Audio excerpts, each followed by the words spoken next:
tulog ng almost 2 gabi.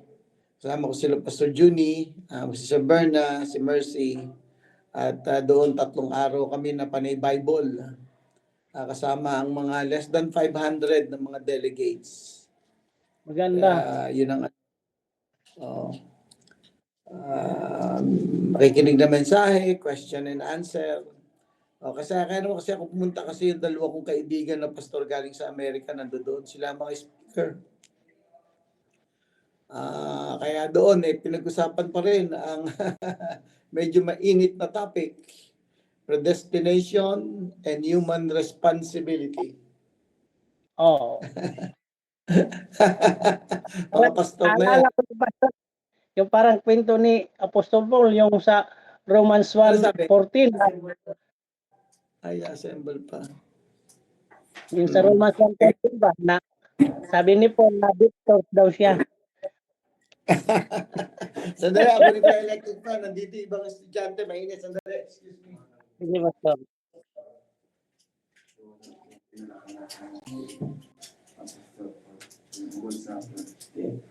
Predestination. Kung paano niya na tinanakay mo yung discuss. Naalala ko yun? Yung human responsibility tapos yung predestination. Ay, hindi ba yung destination? Yung predestination na hindi natin tinanakay kaya gusto tulad yun. Sa devotion natin ng morning. Doon yun. Sa devotion natin na ano yun. Doon na. Hindi. Sa yun. Ha? Hindi. Sa ano yun? Oo, nandyan. Oo, pero natulog ko. Sleep ko rin. Ay, nakumit ba? Hindi. Ay, skinip. Hindi ka tutulog na yun. Okay, Pastor Gordon. Siya yung message nung sa ano, devotion. Kaya naalala ko, na-confuse sa ano. Basta marami yun. Maganda yung... Ang dami yung support person. Oo, marami. So, tingnan ko na ito. Halos, kapupunin ko. Oo, halos. Para hindi naman siya nag-out context. Pero puro talaga. Yung... Yung napupunin.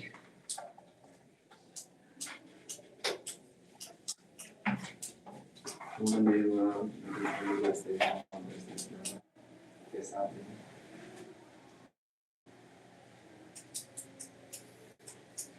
Yun, meron na kami electric fan. Ba? Andiyan si Rupo Andiyan na si Rupo kasama. Pwede Rupo. Alright, so atin ang sige, Brother Joel, ikaw na mag-pray. Sa ating Okay, mag-pray po tayo. Sige po. Lord, salamat po sa buong araw na ito na kami po ibinigyan po ng magandang panahon. Salamat din po sa iyong pag-guide sa amin sa araw-araw. At ito po, sa gabing ito po ay kami ay mag-aaral ng iyong salita, Panginoon, upang ito ay aming may pamumuhay at aming maikalat sa mga taong wala pang alam sa mga salita na galing sa iyo, Lord, na para sa kaligtasan sa bawat tao po, Panginoon. Lord, salamat po sa iyong pag-guide sa bawat isa at lalo-lalo po sa aming mga problema sa araw-araw na kami ay pinagpapalagay, Panginoon, dahil sa iyong pag-ibig. Salamat po, Ama, sa pangalan ni Jesus. Amen. Amen. Okay, so let's just have a review. You know, it's always great to have a review. I know medyo para bang paulit-ulit na lang tayo sa Book of Romans, but you know, as we study the Book of Romans, actually you are already probably studying the summary of the whole epistle of Paul and even of the writings of Peter and even the writings of Jude. This means that the Romans is a summary of all the writings of the apostles of our Lord and Savior Jesus Christ. So just imagine, kayo ng isa sa intent ko kung bakit sabi ko we have to start with the book of Romans. And of course, ang topic talaga naman natin is evangelism and discipleship. And evangelism, now we know the reason why we need to evangelize, right? Because for all have sinned. Religious o yung mga tao na medyo yung kanilang mga kasalanan is very wicked or very unusual, or yung mga kilala natin na mga alam nating mga kasalanan. So people needs to be saved because for all have sinned. Even religious people needs to be saved. That's for all. Ngayon, ang isang tao, alam natin, masasave siya ayon sa Romans chapter 4 and 5 through Jesus Christ. Now, natakil na natin ngayon yan.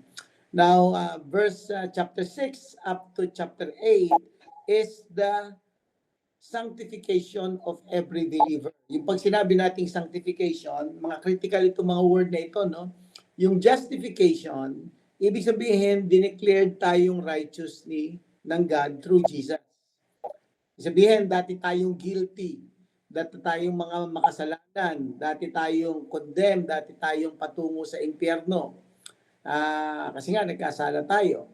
But because of what Christ have done, then nagkaroon tayo ng kapatawaran at dineclared tayong righteous before God. Kumbaga sa parang sa korte, na kung saan guilty na ang verdict natin, pero biglang mayroong isang tao, of course, sa ating Panginoong Jesucristo na nagsabi, I will carry the penalty for all of these people. Kaya yun ay ang ating Panginoong Jesucristo. He carry our burden. He carry our sins. He paid for our sins. That's why yung mga salitang propitiation, yung salitang redemption, we will redeem by God through Jesus Christ. Kasi tayo ay mga nakasala sa kasalanan. Okay, so hanggang yon sa chapter 8. Nakita natin doon sa chapter 7 yung struggle. Hindi ko tayo ay pinawalang sala na, tayo ay kumbaga sa pagpapatuloy sa kasalanan. Hindi, yun ang sinasabi niya. On the other hand, hindi naman ibig sabihin na hindi na tayo magkakamali o magkakasala. Yun yung tinatawag nating sanctification. Na kung saan, habang tayo ay nabubuhay dito sa mundo, tayo ngayon ay naitatama sa ating pagkakamali at nagiging righteous tayo sa pamumuhay natin sa mata ng mga tao. Kasi nag-i-improve. Tayo ay nasa sanctify, nasa separated through our Lord and Savior Jesus Christ. So, ang tawag natin diyang sanctification. It is a process. So, all of us, matagal na Kristiyano, bagong Kristiyano, ang mga magagaling sa Biblia, mga hindi magagaling pa muna sa Biblia, mga bata, matanda, lahat tayo ay nasa proseso. So, yun ang masarap sa Book of Romans. Now, let me give you a little bit of a background of the Book of Romans. Una, marami itong mga Jew na kasama na nakakilala sa Panginoon. Again, if you remember, ang isa sa mga nagtayo ng church dyan, maaaring yung mga bumalik doon sa Book of Acts chapter 2 na mga Jew na nakapag-asawa ng mga Greeks o ng mga Gentiles, na ang tawag natin sa kanila yung mga Hellenistic. It's already a combination na-adapt na nila yung Greek culture. Kaya ito ay kombinasyon na. Kaya yung mga iyon ang mga nag-scattered. Now, of course, malaking history yan, yung kanilang scattering na nagpatuloy from the time na masakop sila of course, ng Assyrian in the Old Testament, and then the Babylonians, the Persians, the Greeks, and then during this time, they were in Rome, nakadisperse yung iba. So, but ang nangyari dyan ay nagkaroon uli ng another wave of persecution. Kaya yung mga Kristiyanong, mga Hellenistic o yung mga mananampalataya na Jew, ang ginawa nila ay umalis sila doon sa lugar. But after that, sila uli ay bumalik, yung iba. Yun, meron na tayong electric fan. Thank you, Burns. Diyan na lang, kami na lang magana. Salamat. Balik ko na lang mamaya. Mainit kasi dito sa office Hindi lang binubuksan. So, yun ngayon ang nangyari. Pero nung magbalikan sila ngayon, ito na, nakasama na naman sila sa Church of Rome. No, let me remind you, pag sinabi kong Church of Rome, it is not yung seat ng Papa.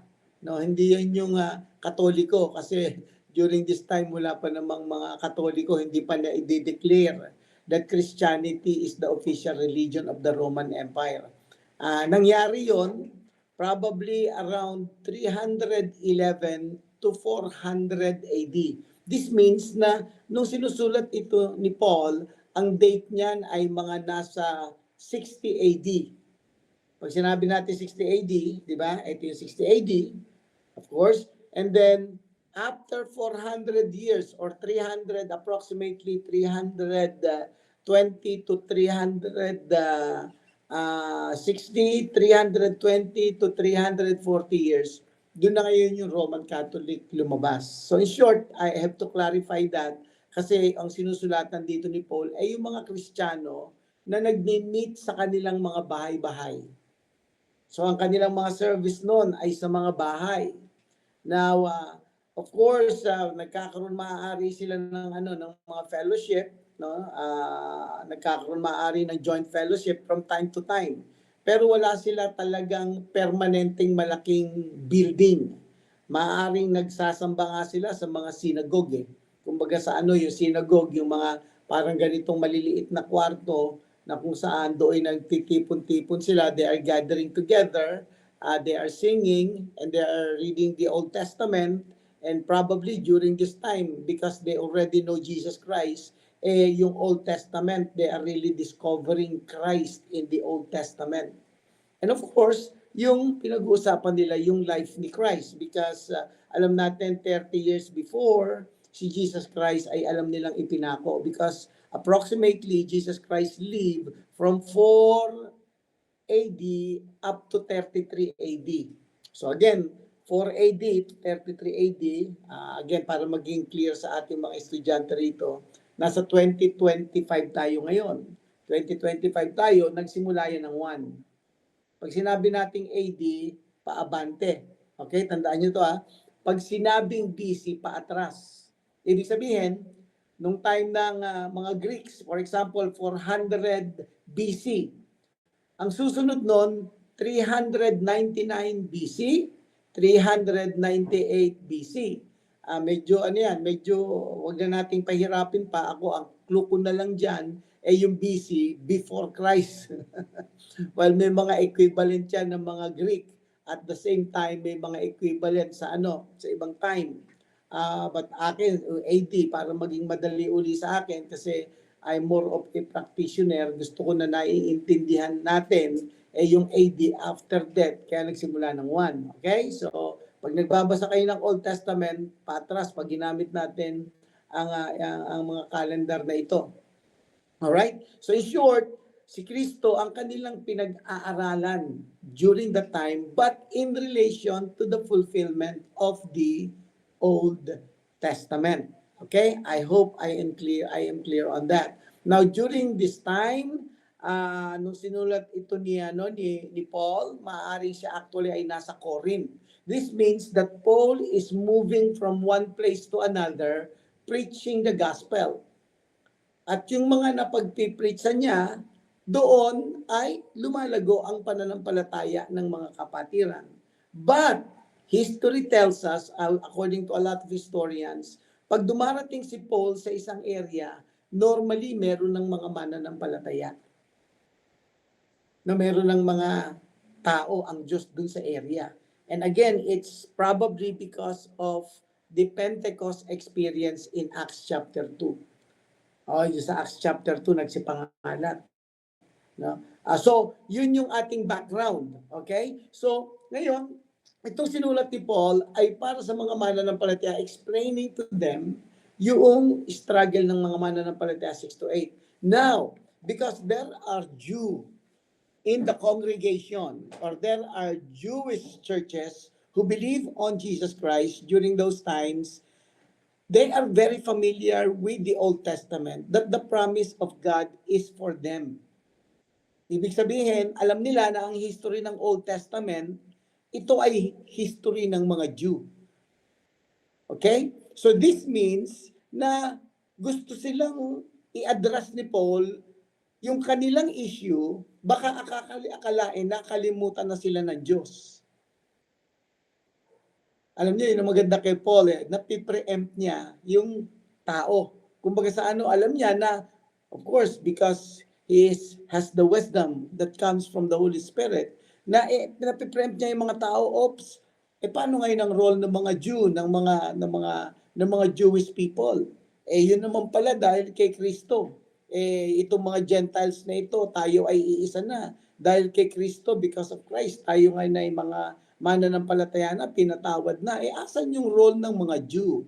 So that's the reason why Paul wrote chapter 9. Okay? Okay, so simulan natin pagbabasa ng chapter 9.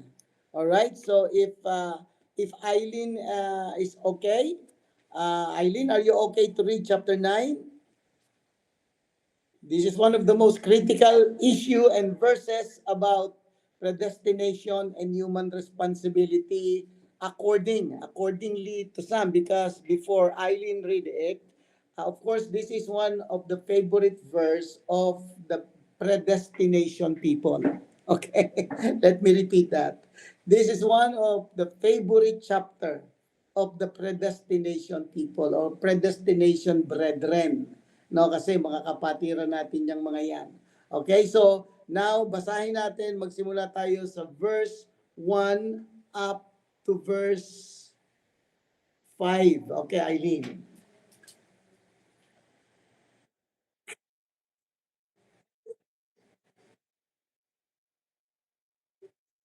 No, 1 to 4. 1 to 4. Sorry, 1 to 5. Sorry. Romans chapter 9. Romans ba nasabi ko? Romans chapter 9, 1 to 5 muna tayo. Okay.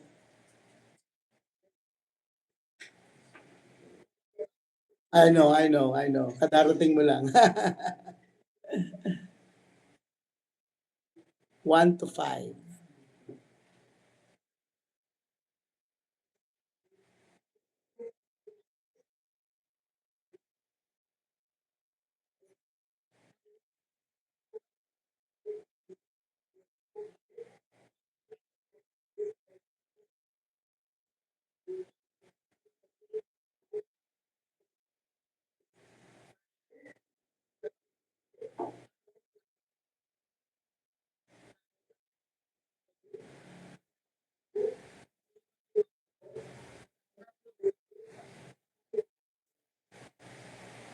Five.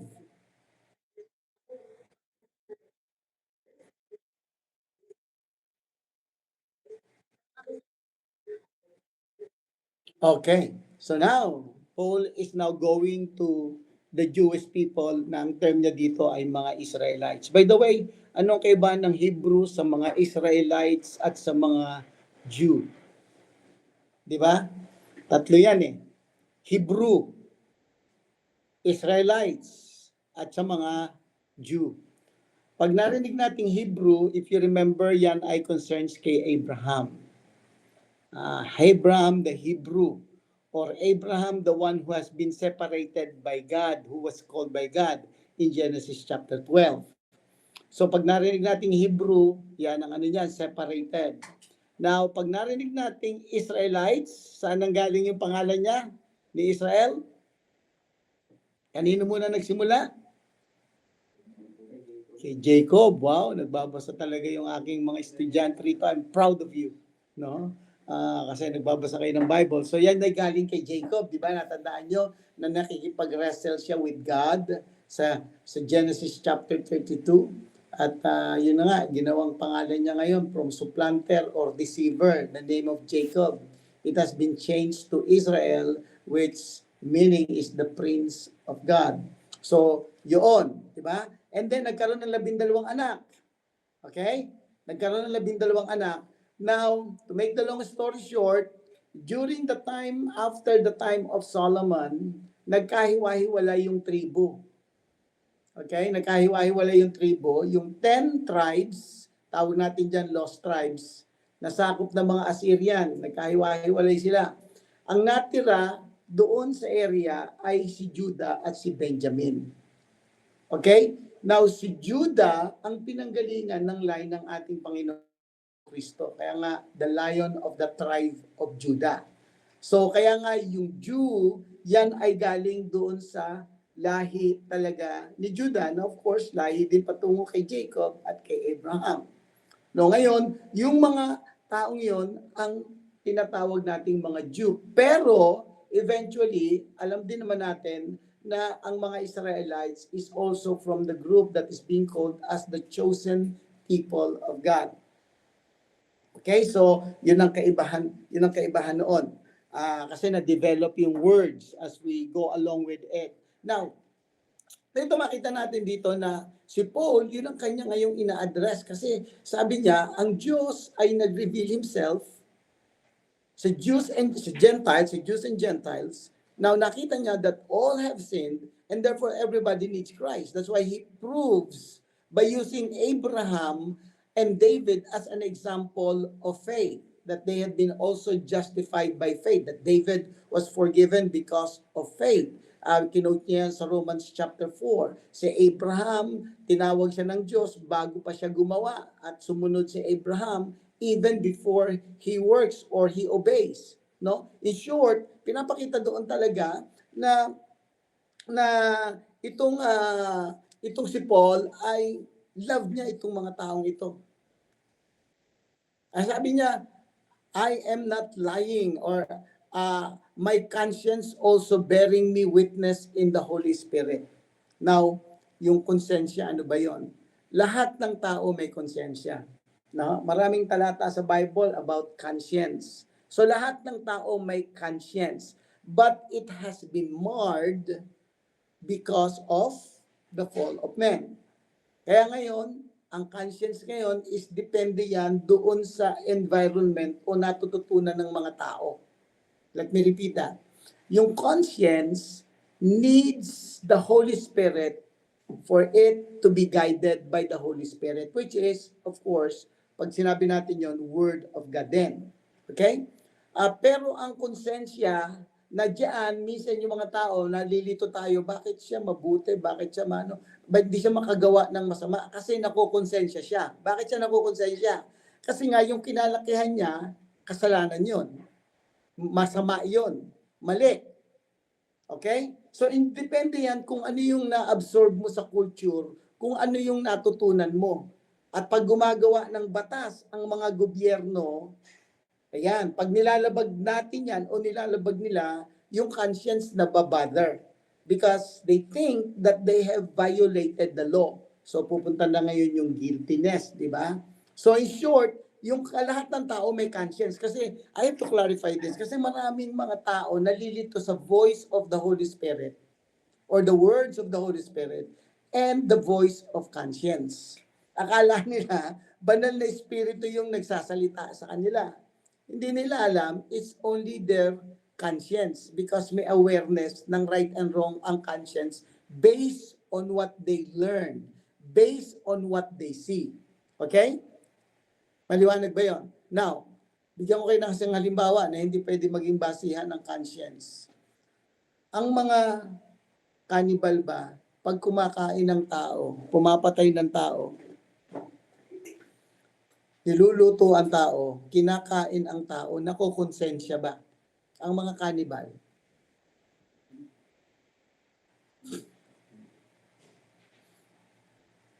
Hindi, di ba? Oh yeah, they're used to it. Bakit? Yun ang environment na ginagawa ng kanilang environment. Yun ang minana nila sa kanilang mga magulang, sa kanilang mga ninuno. Yun ang kanilang naging practice. Kaya, yun yung sinasabi ko na example na lahat ng tao may conscience, no? Pero yung conscience na yan must be guided by the Word of God. Okay? Is that clear? No. So ito yung sinasabi ni Paul ngayon. I am not lying. Ang sabi niya dito, my conscience also bearing me witness in the Holy Spirit. Now because his conscience now is guided by the Holy Spirit. Sabi niya gano'n, I have great heaviness and continual sorrow in my heart. Because he knew, he lived as a Hebrew, as an Israelite, and as a Jew. But during that time, remember, he has no personal relationship with Christ. So he is very proud. That's why in Philippians, makikita niyo dyan, I am a Hebrew of the Hebrew. I am from the tribe of Benjamin. Kumbaga sa ano, siya yung isa sa mga naging paborito ni ni Jacob, si Benjamin. At the same time, yung si Benjamin bunso. Kaya ang sabi niya, I'm from the tribe of Benjamin, trying to prove his relationship also from Abraham na talagang separated siya. And then, of course, pagkatapos nun, I am a Pharisee. Kumbaga sa ano, sa righteousness, sa paningin ng tao, I am righteous sa paningin ng tao. I am doing the law point by point. Ginagawa ko yan kung ano yung mga rituals. Ginagawa ko yan kung ano yung mga sacrifices. Ginagawa ko yan kung ano yung requirements. So in short, sinasabi niya dito, I have great sorrow kasi alam mo na wow, these are people that God revealed Himself for so many years. But I have great sorrow and unceasing anguish in my heart. Sabi niya dito, continual sorrow in my heart. Why? Because marami sa kanila ay hindi pa mga Kristiyano. In short, wala silang Kristo sa kanilang mga puso. That's why he is even putting himself on the table. Nasabi niya dito sa verse 3, for I could wish that myself were accursed from Christ for my brethren, my kinsmen, according to the flesh. Sa kagustuhan niya lang na maligtas itong mga taong ito, talagang sinasabi niya dito, I wish, miski na masumpa ako. No? Sabi niya, miski masumpa ako. Inulit niya sa chapter 10, verse 1. Let me read that, chapter 10, verse 1. Brethren, my heart's desire and prayer to God for Israel is that they might be saved. So ito siguro sinasagot na natin yung tanong, Pastor, lahat ba ng mga Israelita ay ligtas? Kung sila ay pinili ng Diyos? Hindi. They were chosen as a nation. And they were chosen with a purpose. Ano? Alam natin yun, ha?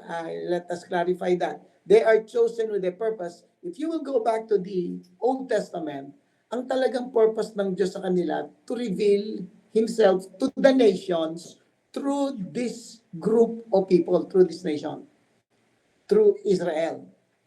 That's why marami tayong mababasa diyan. Israel is supposed to be the light of the world, to bring light to the nations. That's why may parallel yan yung mga Kristiyano sa Old na New Testament, yung salt, yung ibang mga picture ng church sa Old Testament, it is given to the Jewish people or to the Israelites people or to the Hebrew people. Again, isa yung magkakamag-anak lang. I-define ko lang kanina yung kanilang mga differences o saan ang galing.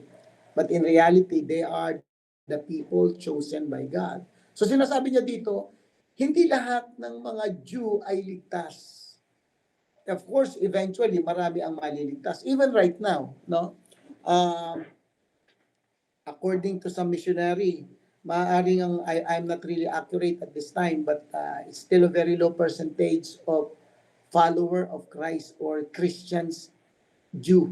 Meron mga Messianic na Jew na buti naman nakakakilala sila sa Panginoon, na kung saan sabi nila maaaring mga 5, less than 5%. Ang sabi nga nila noon 0.5%, 0.3 o 0.4%. So, in short, even right now, mga Jew hindi naniniwala kay Jesus Christ. Napakaliit ng percentage ng mga Kristiyano. Bakit? First, they think that Jesus Christ does not qualify to be the Messiah. Because for them, the Messiah will bring prosperity, the Messiah will bring peace, and they will be the ruler of the world. No? Kasi sinasabi sa Old Testament yun . And true, darating talaga yun sa millennium. Okay, let me repeat that. Darating talaga yun sa millennium. Pero hindi pa ngayon, hindi pa rin sa time nila. Kasi maraming Old Testament prophecy about the Messiah. Pero dahilan nga sa si Jesus Christ namatay, hindi nagbigay sa kanila ng prosperity during that debt, and that's not bring real peace to them. Pag sinasabi nilang real peace, kasi they had been under with the different empires. If you remember, Assyrian Empire, of course, first is the Egyptian Empire, Assyrian Empire. Of course, nagkaroon sila ng golden days through the days of Solomon. Pero after that, nasakop na sila at na-disperse na sila to the Assyrian kingdoms. Then after that, naiwan si Benjamin at saka si Judah. Ang nangyari ngayon, pinasok ng Babylonians. And then, talagang sinira ang Jerusalem. In-exile yung mga natitirang lahi doon na sila Judah at sila Benjamin. Of course, kasama na rin yung ibang mga nasakop nila sa iba't ibang kingdom ng Assyria na tinalo ng Babylonians. Kaya ang nangyari ngayon, ando doon sila as exile hanggang sa na-transfer sila sa kamay ng mga Persians. And then, nung nasa Persian sila, na-transfer na sila sa mga Greeks. After nung Greeks, andyan na ngayon sila sa Rome. Pero of course, marami pa rin sa kanila is under those empires. Those empire na nasasakop pa rin yung iba't ibang mga bansa in that part of the world. Tawag na natin Middle East, that if you will consider it, kasama pa rin dyan ang India, ang Pakistan during those times. No? So now, yun ngayon ang yun ang prayer ni Paul, that I would like, even if I will be accursed, I would like them to be saved. Kasi nga alam niya, maraming at napakarami pa na hindi nakakakilala sa Panginoon ng mga Hudyo. Now, ang mga Christians, because we know the Bible, yan ngayon ang tumutulong at nagbaback up sa mga Jew o sa mga Israelites. Kaya maraming tumutulong ngayon doon. So, maraming tumutulong kahit medyo praise God kasi ang Pilipinas tumanggap din ng mga exile, mga 1950s. I forgot the date. No, pero in short, medyo positive sila sa mga Christians. Kasi yun ang mga mga kasama nila. Not because they are considering us as brothers. Because we are good to them. Christians are just good to them because alam natin ang history ng Bible. Alam natin kung saan sila nanggaling. Kakalungkot lang, hindi nila tinanggap. But eventually, ito, susunod nating chapter yan, chapter 11, marami nang papakita sa atin ni Paul, no, they will be saved too. But yun yung tinatawag nating mga remnant. Tawag natin mga remnant. So yun ang point ni Paul dito na even yung kanyang sarili, even yung kanyang buhay, willing siyang itaya para lang makakilala itong mga taong ito. Kaya nga sabi niya dito sa verse 4, di ba? For I could wish, verse 3, for I could wish that myself were accursed from Christ for my brethren, my kinsmen, according to the flesh. Di ba? Siyempre kung sino yung mga kababayan mo, doon ka malaki ang burden mo. Lalo na kung ang mga kababayan mo, napakalaki ang advantage. Tignan niyo ang advantage ng mga Jew. Verse 4. Tignan niyo ang advantage ng mga Jew sa verse 4. Hernan, pakibasa, pakilakas. The people of Israel, there is the adoption to sonship. There is the divine glory, the covenant, the receiving of the law, the temple worship, and the promises. Oh wow, tingnan nyo advantage ng mga Jew ha. Sabi niya ganoon, who are the Israelites? They have been adopted as son. Pertained the adoption. You remember na pinili talaga sila ng Diyos. At pinili sila ng Diyos expecting that they will be carrying and to be the light to the nations, but they keep on rebelling and disobeying and rebelling and disobeying. That's why if you will read the Old Testament then, may mga passage dyan that God has chosen them not because they are the strong people in Deuteronomy chapter 34. God has chosen them not because they are the strongest people, but God chose them because they are the weakest of all. Meron pang isang talata sa Jeremiah na sabi ng Panginoon, I have chosen you not because you are faithful. I have chosen you and I have protected you because I would like to protect my name.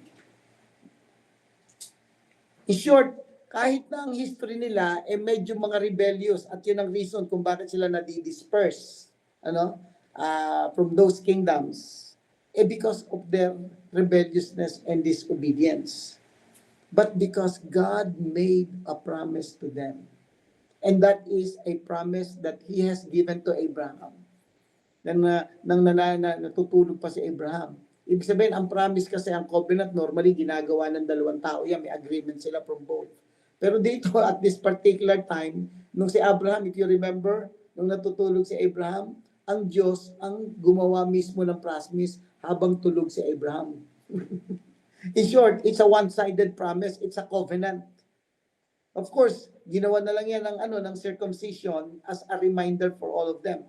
Are you getting my point? So, but in reality, even though they are suffering because of their disobedience, of course, there are times that they obey. Kaya may mga good kings, may bad kings. Mas marami nga lang ang bad kings ng Israel in the Old Testament. Kaya ang nangyayari sa kanila, pag yung good kings, okay sila. Pag yung bad kings na uli, yun, bagsak na naman sila. Tapos magpapadala na naman ang Diyos ng mga propeta niya, ng mga tao niya. Pagkatapos noon, magsisisi, problema, babalik na naman ang problema. Mas maraming bad kings na nagli-lead to the nations to rebel against God, especially in the area of idolatry. But they're still going with the motions of the religion, of the rituals. Okay, so, case in point, you remember when that time in the life of Moses na gusto nang patayin lahat ng Diyos, yung mga Jew? Sino nakakaalala ng istorya na yon? Can you remind us? Hana? Sid? Christian? Rupo? Joel? Sino sa inyo ang nakakaalala ng reminder na yun na gusto nang patayin ng Diyos lahat? Yung mga lumabas sa Egypt. Deuteronomy 10 po. Sige nga, Sid, pakilakas. Medyo mahina. Ano ko lang, Pastor, parang Deuteronomy 10, yung gusto nang patay pero sumagot si Moses, sabi niya, kumbaga, para pagtatawanan ka ng dahil nilabas mo sila tapos papatay mo lang. Okay. Umaapil si Moses dun po nung conversation nila. Yeah. Yeah, di ba? Di ba? Tapos ni Moses Sabi niya, Lord, kung i-annihilate mo na, kung papatayin mo na lahat yung mga taong yan, hindi ba yung mga kaaway magsasabi na, yung palang Diyos nila hindi naman pala hindi naman pala makapangyarihan o yung Diyos nila, they will accuse a lot of things about their God, eventually proving that the gods of their enemy is the true God. So alam natin yung storya na yon. So that's one of the example that really, because God made the promise, He will fulfill that promise regardless. That is to protect His name.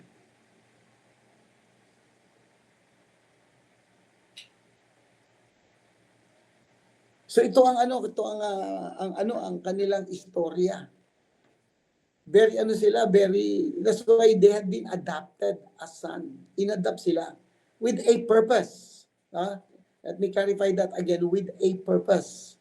Na along the way, talagang to be the light of the nations, to bless the nations, to reveal who God is. But the problem is they keep on disobeying. But praise God, because God has a promise to them. He has to protect His name. And when God made a promise, He will fulfill it. Kasi sinasabi ng Bible sa Numbers, hindi sinungaling ang Diyos. And even up to now. Kaya nga darating talaga yung time na yung hinihintay nila sa Old Testament, sa millennium.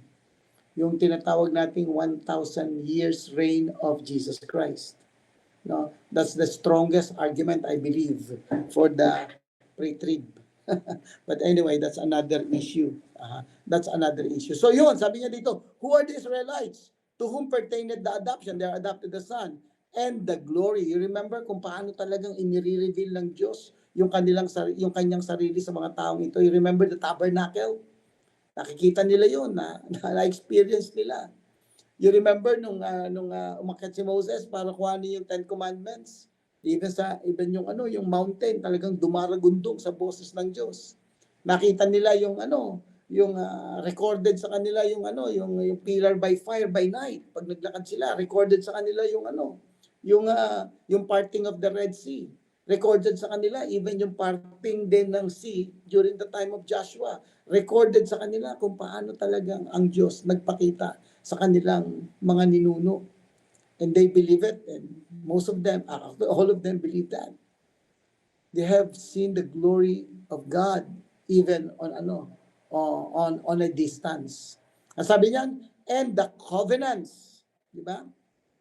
Merong Abrahamic covenant, may mga Davidic covenant, no, may Noahic covenant, no, of course, before pa yan kaya, no, before, ang pinapakita lang natin dito, really they are very in the advantage position.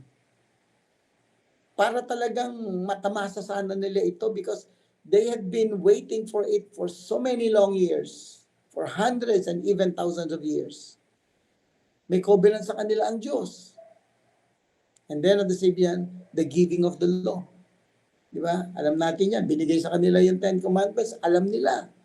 And then, the temple services, yung kanilang mga rituals na ginagawa nila. They're going along with the motions and all the promises. At meron pang pinaka-main.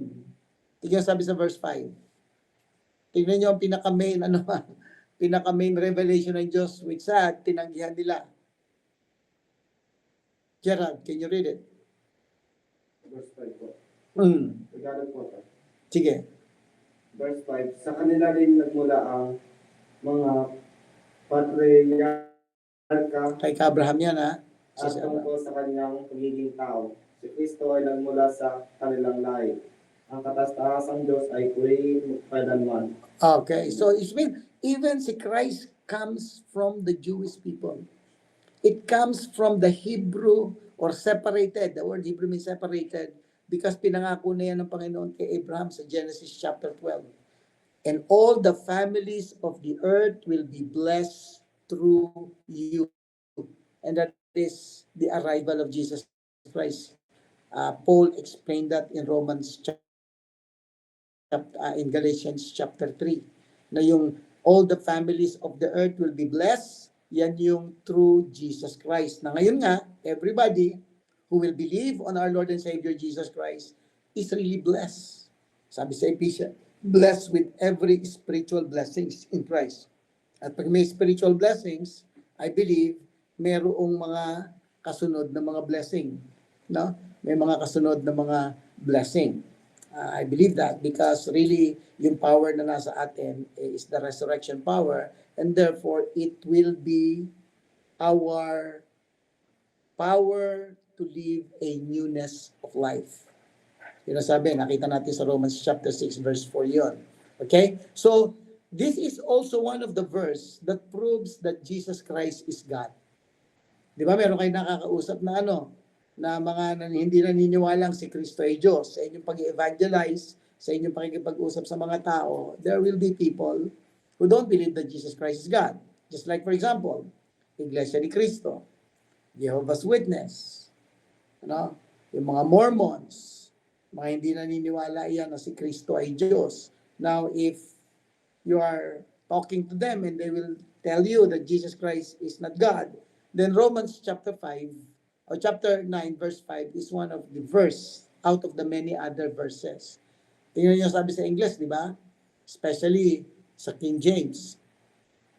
Whose are the fathers and of whom are concerning the flesh Christ came, who is over all, God blessed forever. So in short, pinapakita dyan, si Jesus, yung Messiah, si Christ, yung anointed one, is God. Kaya binanggit dyan yung salitang flesh. That God revealed Himself in the person of Jesus Christ in the flesh. Kaya nga tayo naniniwala that Jesus Christ is God. That's 100% God when He was here on earth. And He is also 100% man when He was here on earth. Ginagawa niya, hindi niya lang ginagamit yung kanyang pagka-Diyos. But it doesn't mean na hindi siya Diyos. There are times na ginagamit niya ang kanyang pagka-Diyos. Di ba? Remember na nagpapagaling na may sakit. nagpapabuhay ng patay, gumagawa ng mga milagro as God. Pero most of the time, he has to live as a man. Why? Because that's his main purpose. Hindi mamamatay ang Diyos kung hindi magkakatawang tao. That's why he has to take the form of a man. Pinaliwanag niya sa Philippians chapter 2, 5 to 11. Whose are the fathers, and of whom was concerned in flesh Christ came. So it's overall God. Romans chapter 9, verse 5. Diba? At tingnan niyo sabi sa Philippians chapter 2, 5 to 11. Sino pwedeng bumasa?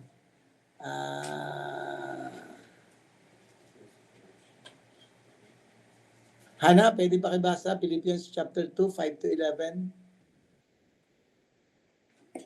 Sige po, wait lang po. Sige, take it. Yeah, just take time.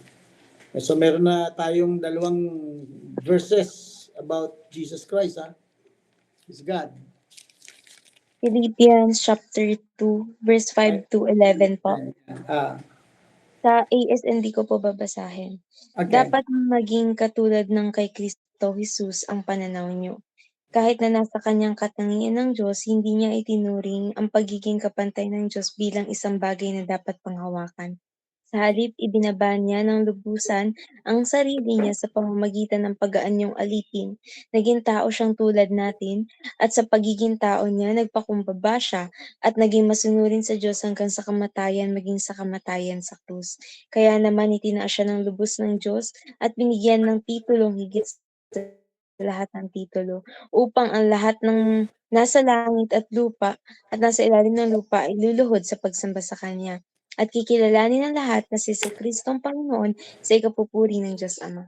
Okay. So, di ba maganda yung sa pagkaka-translate sa Tagalog din. Medyo maganda yun. Medyo parang sa King James, eh.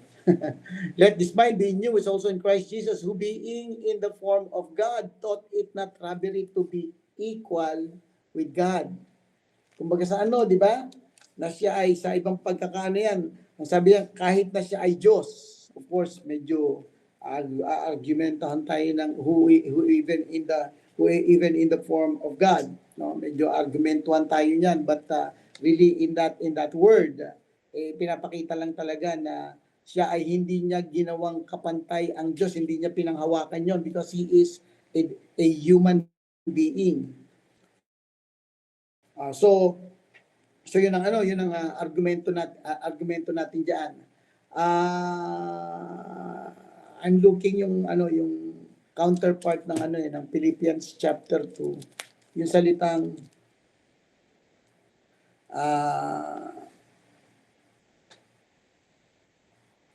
ano ba yan? Yung salitang kinote ito ni Paul, Philippians chapter 2, yung 9 to 10. Wherefore God also hath highly exalted and given him a name which is above every name. By the way, pag inakyat natin yan sa verse 7 muna, ayaw kong yun. Who being in a form of a servant was made in the likeness of man, being found in fashion as a man, he humbled himself, became obedient unto death, even the death of the cross. Kasi nga, hindi niya ginamit, yun ang actually ibig sabihin ng salitang prototokos dyan, ang tawag natin dyan kenosis, yung salitang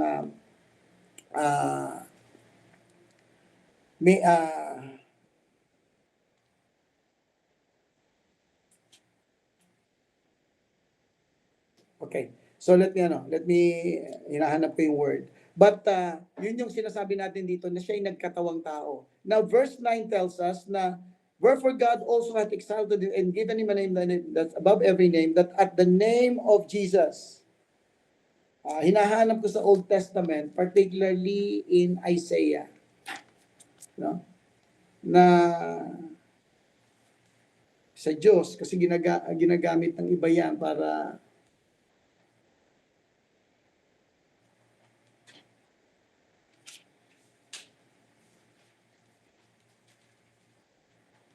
na yung salitang ang lahat ay luluhod sa Diyos. Ano ba yan? Hindi ko na Okay, meron ba nakakaalam sa inyo?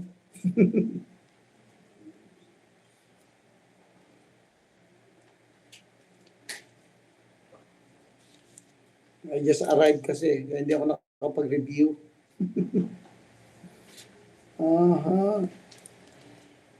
What I would like to see in the Old Testament, particularly in the book of Isaiah, ay yung salita na dito na sinabi, that at the name of Jesus, every knee should bow, of things in heaven and things on earth and things under the earth. Sabi niya doon, I will not give my glory to another. Sinasabi niya sa Old Testament.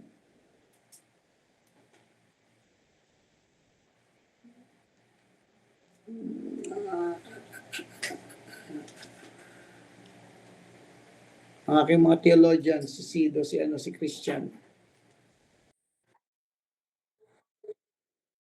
Ayun, talagang buti na lang. Meron akong theologian dito. Ano sabi doon? Sige, Hana, pakibasa.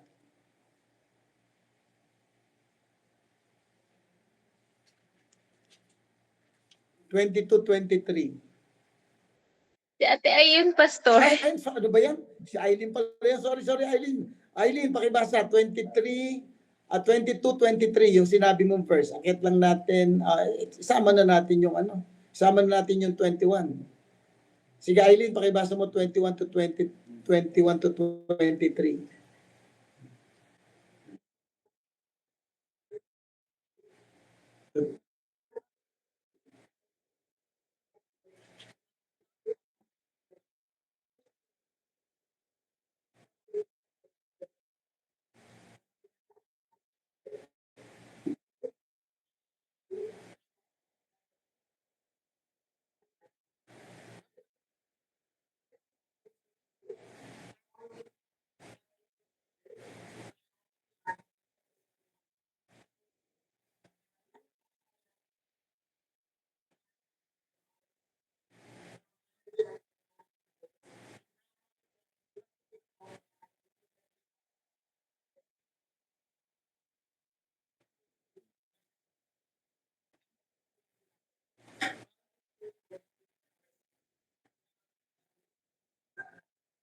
Okay, so di ba sabi diyan, sa Panginoon, I am only the only God, there's none else. I've sworn by myself, the word is gone out of my mouth in righteousness, I shall not return, that unto me every knee shall bow, every tongue confess. But dito makita natin na this has been applied to our Lord and Savior Jesus Christ. There's another passage in the Old Testament that tells us God will not give His glory to another. Anong ibig sabihin? Kung hindi niya ka-equal si Jesus Christ. So, dito makita natin yung dalawang talata na yan. For now, yan muna tayo. Pero sabi, Pastor, to God the Father, to binanggit niyan, wherefore God also hath highly exalted Him. Yes. Di ba? Kasi nga, again, as a human being, sabi sa verse 7 hanggang verse 9, as a human being, as a man. But eventually, makita natin dito that truly, Jesus Christ also, we are not denying verses about God the Father, that He is God.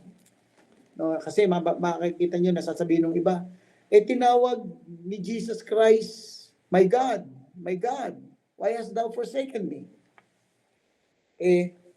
Tama naman yun, di ba? Dahil tinatawag naman talaga ni Jesus Christ na God yung kanyang Father. But it doesn't mean na hindi na God si Jesus Christ kung tinawag niyang God yung kanyang Father. Meron ding mga talata sa Bible, Hebrews 1:8. We will not open that kasi hindi naman yun ang ating topic. But it's good to share that too. Kasi alam ko, sa pag-share niyo ng gospel, this is one of the questions. That God the Father is calling Jesus Christ as God. Thy throne, O God. God the Father is the one speaking. Yung gumawa nitong ating solar, tawag dito? Jehovah. Hindi ko alam na Jehovah. Grupo ng Jehovah ang gumawa. Mga anak niya rin kasi. So, medyo nakukonvict ako. Sabi ko, hindi ko alam na Jehovah. Gusto ko ma-share ng gospel. Then eventually, nalaman ko na Jehovah. Sabi ko, lalo na ito. Paano ba ito? So for the past few days, I am struggling kung sharean ko ng gospel. Kasi ayoko siyang istorbo, nagtatrabaho. Pero may mga time na hindi siya nagtatrabaho. Kaya eventually, I think last 2 days, nagkaupuan kami doon sa kitchen habang pinapakain siya. Hindi na ako nakatiis kasi kinakailangan ma-share ko ito. Alam mo na, Sid, di ba? Naisip mo pa rin na pag namatay itong taong ito, his blood will I require at your hand. Nandiyan dyan sa harap mo.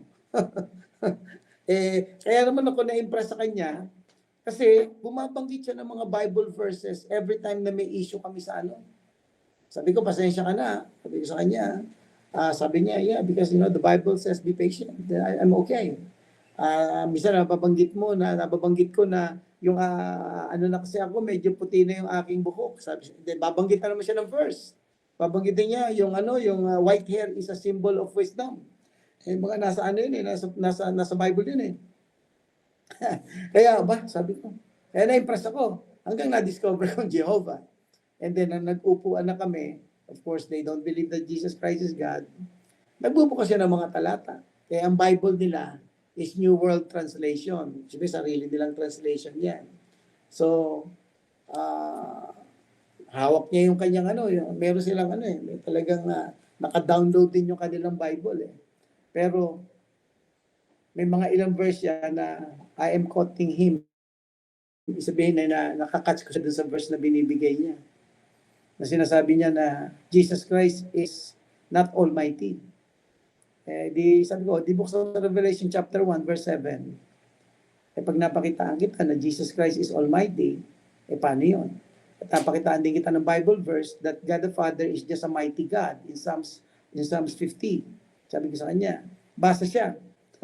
So, natatrap siya doon sa kasi yung Bible niya mismo ang nagre-refute doon sa kanyang mga alam na talata.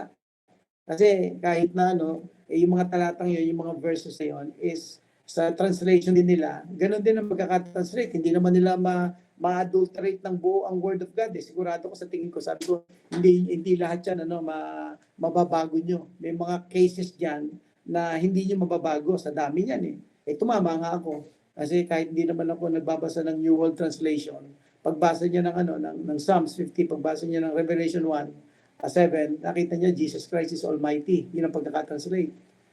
Tapos yung mighty dun sa God the Father. So, pumili siya sa akin ng Proverbs 28 that Jesus Christ is a created being. Now, if you will look on that, sabi ko, binasa mo ba yung context? Akit ka sa verse 1. To whom is Solomon addressing the issue? It is crying on the streets. Na ang creation ng God, yung wisdom. Hindi yan patungkol kay Jesus Christ. That's because of the wisdom na yung mga tao nakikita na nila yung mga nangyayari sa mundo. Yung mga prostitutes na sumasama yung kanilang buhay, yung mga nakikipag sa mga prostitutes, nabibiyak yung kanilang mga pamilya, naloloko sila ng mga nagbebenta. Actually, that's only the particular situation, ng mga situation. Yung mga nangyayari. Kasi sabi niya, wisdom is crying on the streets. So sinabi dito sa verse diniin niya na this is Jesus is create. Wala si Jesus Christ diyan. That's about the wisdom, hindi si Jesus Christ yan. Yun. Hindi naman siya makaimik. Hindi na siya makano. In short, as you share the gospel, hindi niyo maiiwasang may mga tao na magre-raise ng objections. Or they will argue with you. They will reason with you. Kaya nga, yun lang ang sarap dito sa ating dito ang sarap sa ating mga experience. Kasi normally, kung sino yung mga talagang alam nila na very obvious yung kanilang mga kasalanan, yun ang mga repentant. Hindi na makapag-argue. Kasi ako yun, talagang mabababae ako, lasinggero ako. O talagang talagang ganito kasalanan ko, kitang-kita ko yan So nagre-repent, di ba? Yung mga reliyoso, nangangatwiran. At ang pangangatwiran niyan, yung kanilang tradisyon, yung itinuro sa kanila ng kanilang reliyon, pag tumungo na doon, we must be ready to give an answer. Kaya nga itong purpose ng ating Bible. That's why I keep, yun ang bakit I would like us to on the basic. Yan, si Pastor Donald, love ko, pero dinagsakan kay kagad ng dinagsakan ng mga heavy things na nag-aargumento ng mga Kristiyano, nag-aargumento niyan eh. Yung election, yung predestination, tsaka human responsibility. Dahil sa paborito ni Pastor Donald dyan, talagang yun na kaagad, nabakbakan na kaagad. Tumalong kaagad kayo ng grade 20. Alam ko, there are some of you na yun naman ang reason kung bakit nandito kayo. It's because matagal nyo na babasa sa internet yan, matagal ng issue yan, no? And you have your persuasion. Pag sinasabi kong persuasion, nalilin kayo on the other side because it is very intriguing, interesting. At may mga ilang mga verses na nagsusupport. No? So, that's good. But I don't want us to go deeper until we were able to know kung ano talaga yung basic. Kasi simple lang naman ng mga Kristiyano noon eh. Ang mga Kristiyano noon, pag tumanggap sila kay Kristo, nababago buhay nila. At nakikita yun ng mga nakapaligid sa kanila. At ang mensahe nila ay yung resurrection ni Jesus Christ. Resurrection nila is life after death.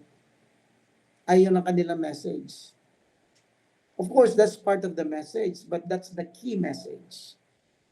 Si Paul, kahit kanino siya tumayo, sinasabi niya yung kanyang testimony, yung resurrection of Jesus Christ that is related to His resurrection.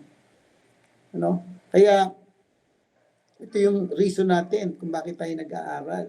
Kasi ang purpose natin, evangelism and discipleship.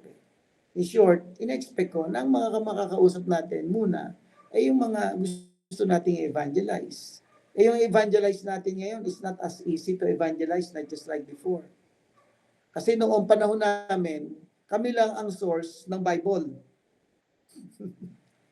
Kami lang ang source ng nag-aaral ng Bible. Kaya mapagkausap ko mga pastor, sinasabi ko sa kanila, mga pastor, yung po mga miyembro natin, hindi na ordinaryong mga miyembro yan. Hindi na yan katulad noon na nakanganga sa atin, hinihintay ang sasabihin natin kung ano totoo. Kasi tayo lang ang talagang matyaga na nag-aaral ng Bible. Tayo nag-aaral ng theology. But now, look at Sid, look at Christian, look at Hannah. Ang mga resources nyo galing, di ba? Sa internet na mga mga reliable naman yung ibang mga pastor. That's good. But the problem is, nawala yung pinaka-basic Christianity, which is the power of the early Christians in the Old Testament. Kasi nakikita sa kanilang mga buhay. And they have the power of the Holy Spirit that they are witnessing about the power of Jesus. They are not actually arguing with each other about predestination, human responsibility. Nung dumating lang naman si Calvin, tsaka si Arminius, tsaka lang nagkaroon ng issue na yan. Kaya na-identify na ngayon yung mga talata, na ang mga talatang ito ay kay Calvin, ang mga talatang ito ay kay Arminius. Patalastas muna ako. Patalastas muna. Kasi piniprepare ko sa Romans chapter 9. Kanina, sabi sa inyo, galing ako sa conference. Mga pastor. And these pastors are doctorate in the Bible. They are philosophers of the Bible. Mga 50, 60 years old na. Karamihan, tinatayo kanina yung mga bata, mga pastor. Siguro mga mga 10% lang. 90% ay yung mga 40, 50. Nung tinatanong na ngayon, issue yan sa mga churches yung predestination at saka election at saka human responsibility. And the Southern Baptist position is, of course, there is a human responsibility. Because may access na lahat sa internet yung mga pastor, there are pastors in the group, the Southern Baptist, that they are leaning to the predestination.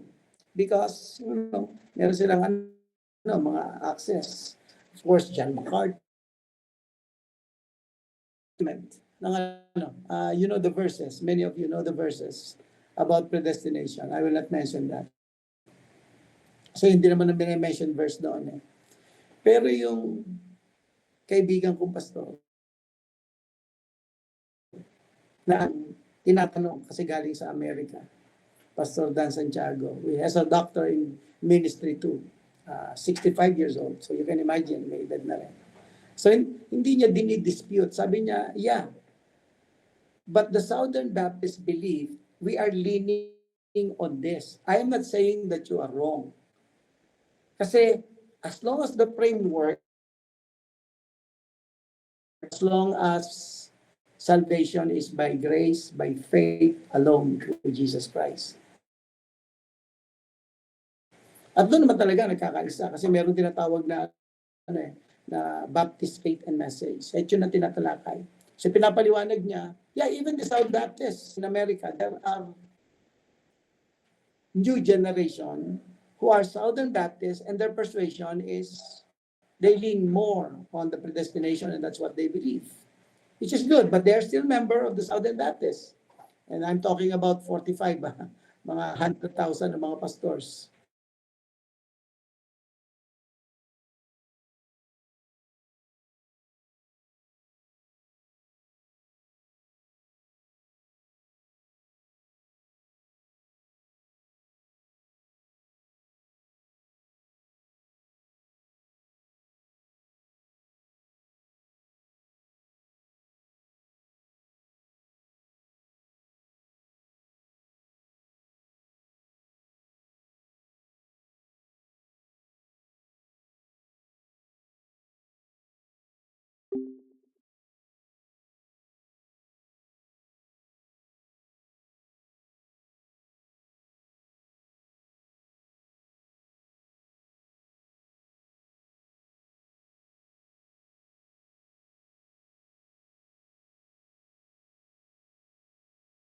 Si Eva, naka-respond po ba sila?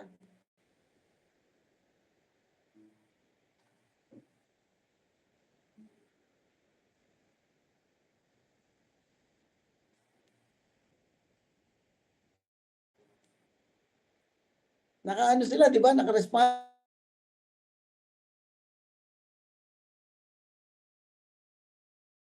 Pastor, on the other hand, hindi ba binigyan sila ng freedom ng Diyos, ng human responsibility before they sin?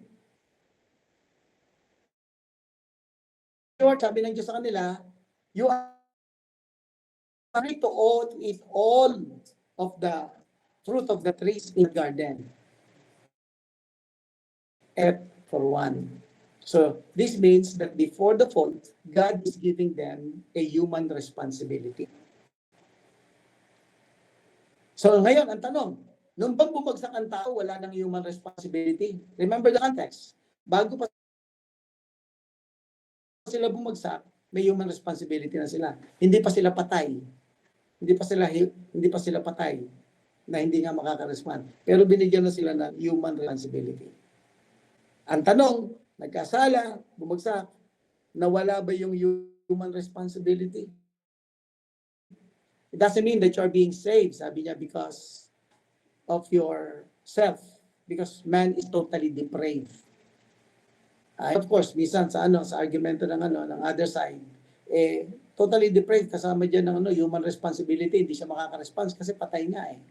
But the point is, it has been given, sabi ng pastor, they have a human responsibility. You can eat all except before the fall. Bumagsak. Nawala ba yung human responsibility na yun? So that's a question. Actually, kung ako lang makasagot, alam ko mga nakatayo ako sa mga sa mga PhD. Kasi mga PBTS yun eh. Southern Baptist kasi sa mga Philippine Bible Theological Seminary ng mga professor. Ando doon pa mga presidente actually. Isa sa mga presidente. Hindi kasi kami dalawa lang ng pastor ang medyo kami dalawang medyo tumate. Hindi ako nagle-lecture, but I'm just assisting this pastor because my friend sabi ko sa isip-isip ko, ano kaya kung ang ginamit ni pastor na ang death means separation. Because the word death means separation. Diba? Alam natin yun eh. So, yung death,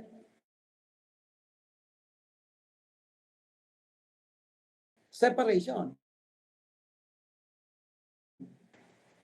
Bago nagkasala, napaseparate because of sin sa Diyos, death, napaseparate.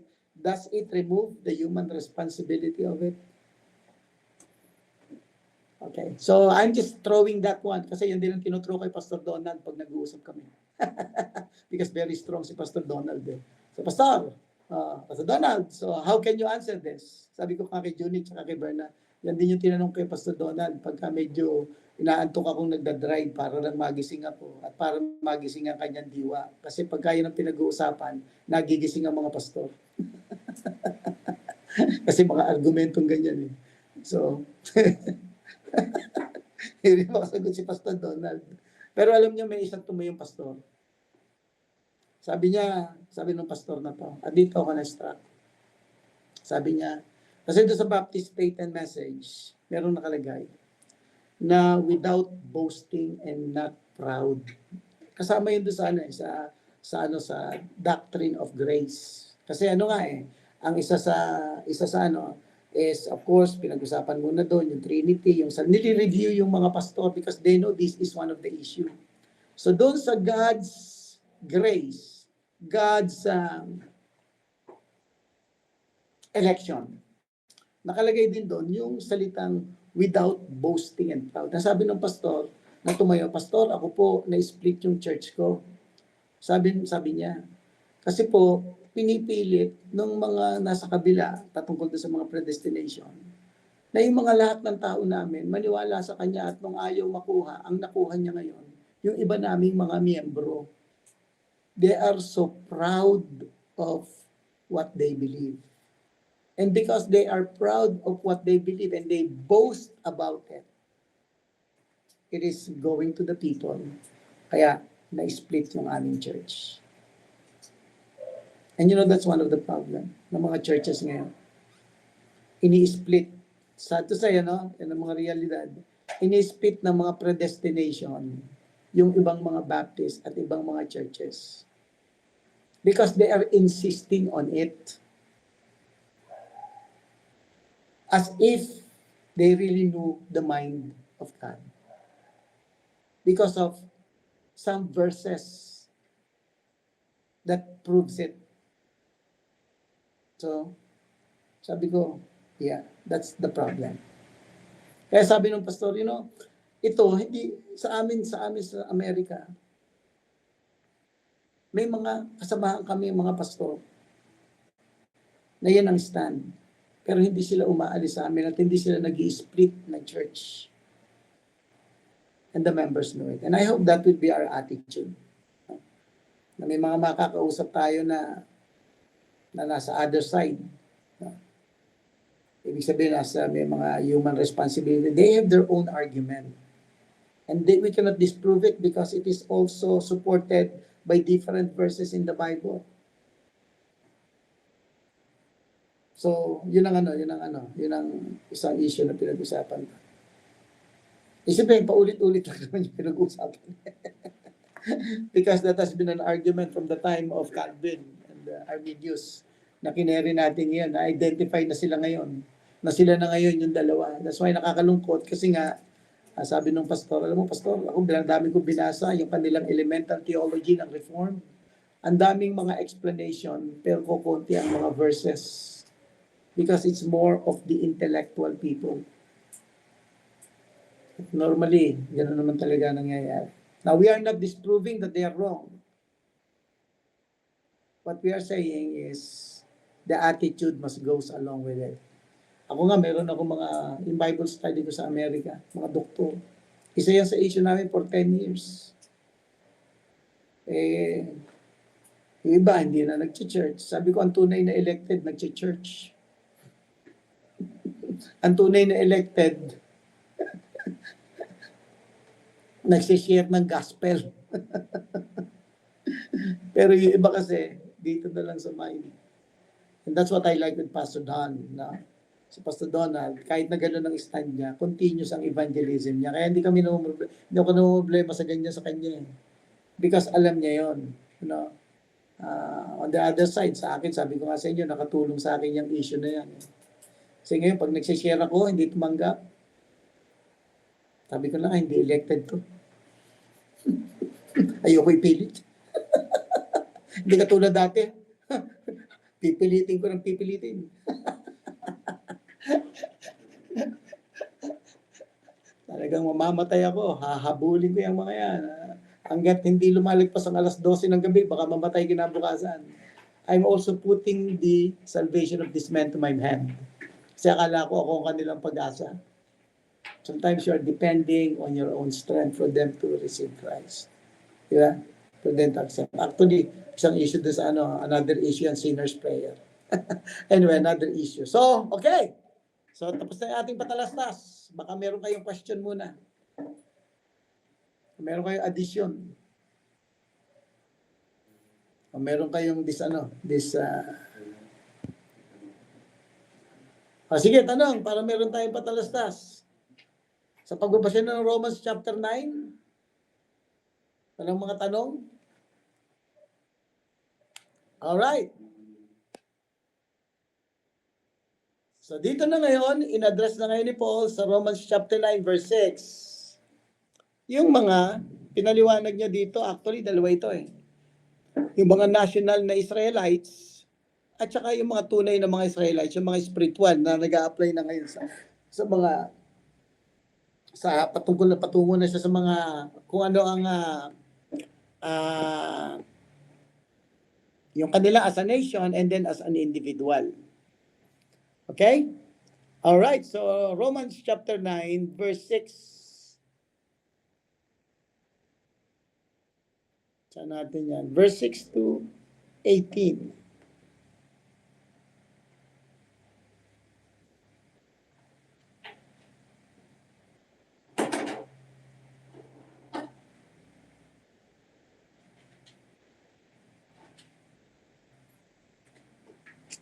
All right. Romel, Christian, can you read verse 6 to 18? Okay ka, Mel, o nag-work or doing something? We understand. But praise God, you're here. Baka nagtatrabaho si Romel. Si Christian. Sino ba ang pwede natin i-request? Si ano naman? Si Rupo, nag-work yan eh. O nagpapahinga. Sige, Okay, Eileen. Okay. Si Allen pala to. Nalilito ako ba dalawa? Allen, from where? What church are you again, Allen? Allen? Baka nag-work si Allen. Alright. Simulan natin. Joel, pakibasa na ulit. Joel, medyo nakita ko, medyo nakarelax ka na ng konti. Okay, Pastor. 6 to 15. Romans 9, 6 to 18. Sa 6, hindi ito nangangahulugan na bigo ang salita ng Diyos sapagkat hindi lahat ng nagmula sa Israel ay kabilang sa bayang hinirang niya. Hindi rin ibinibilang na anak ni Abraham ang lahat ng nagmula sa kanya. Ito ang sinabi ng Diyos. Ang magmumula lamang kay Isaac ang ibibilang na lahi mo. Ito'y nangangahulugang hindi lahat ng anak ni Abraham ay ibibilang na anak ng Diyos, kundi ang mga anak lamang ayon sa pangako ng Diyos ang ibibilang na lahi niya. Sapagkat ganito ang pangako, babalik ako sa 1 taon sa ganito ring panahon at magkakaanak ng isang lalaki si Sarah. Ngunit hindi lamang iyon, lalo pang naging maliwanag ito sa nangyari sa dalawang anak ni Rebecca at ng ating ninunong si Isaac. Ipinakilala ng Diyos na ang pagpili niya ay ayon sa kanyang sariling panukala at hindi batay sa gawa ng tao. Sapagkat bago pa ipinanganak ang mga bata at bago pa makagawa ng mabuti o masama, sinabi na ng Diyos kay Rebecca maglilingkod ang matatanda sa kapatid na kababata ayon sa nasusulat. Minahal ko si Jacob at kinaputan ko si Esau. Kung gayon, masasabi ba nating hindi makatarungan ang Diyos? Hindi, sapagkat ganito ang sabi niya kay Moises, nahabag ako sa ibig kong kahabagan at naaawa ako sa ibig kong kaawaan. Kaya't ang pasensya ng Diyos ay nasasalig sa kanyang habag at hindi sa kalooban o pagsisikap ng tao. Sapagkat ayon sa kasulatan ay sinabi sa Paraon, ginawa kitang hari upang sa pamamagitan mo'y maipakilala ko ang aking kapangyarihan at mahayag ang aking pangalan sa buong daigdig. Kaya't pinahabagan nga ng Diyos ang sinumang ibig niyang kahabagan at pinatitigas niya ang ulo ng ibig niyang pamatigasin. Okay, okay. I know you are very familiar with this, right? Because I believe na maaaring natalakay na ito ni Pastor Don or some other teachers that you followed. And eventually, of course, the explanation is ito yung one of the strongest verse or verses about, namimili ang ating Panginoon using the example of Pharaoh, using the example of Jacob. But let me remind na yung salitang just as it written, Jacob I love but Esau I hated. Ang ibig niya lang sabihin niyan, hindi yung galit siya kay Esau, alam natin yan. Hindi niya ibig sabihin na galit siya kay Esau. Ang ibig niya lang sabihin, prefer niya si Jacob over Esau. Kung sa mahal niya rin si Esau.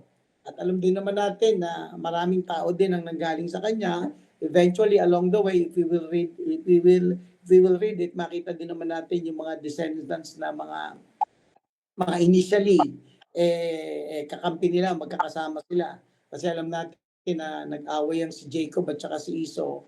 Pero inaway ni Esau si Jacob, but eventually nung bumalik si Jacob, nagkaayos naman sila. So sure, hindi yung talagang galit hindi yung ibig sabihin na galit na paparusahan ng Diyos. Okay? Now, while I don't need to explain this kasi nga alam na natin yung persuasion, but the argument on the other side is this. Na ang pinili ng Diyos is a nation. And when God chooses a nation, He has a purpose. Ano yung purpose? Para ma-reveal ang Messiah because all of this is going to Jesus Christ.